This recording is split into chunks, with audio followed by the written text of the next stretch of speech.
Feel Great Tuesday mga besties. Feel great kasi pumasok na yung income namin last night mga bestie. Sa simpleng pag-share ko lang nitong mga besties, bonus na talaga yung income. May pumasok na 76k plus sa bank account natin. Alam nyo ba mga besties, nag-start lang ako dito sa 5 days for 1,750. Hindi ko inakala na dahil dito, pag-share ko sa inyo ng benefits nito kung gaano ito kaganda, hindi ko na pinoproblema yung monthly consumption namin ni husband mga besties kasi nagkaroon na tayo ng income.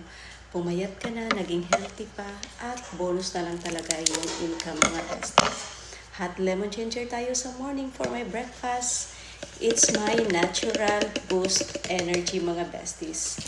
And maganda ito sa inflammation. Ang dami na talagang natulungan. If you want time, health, and financial freedom, visit me.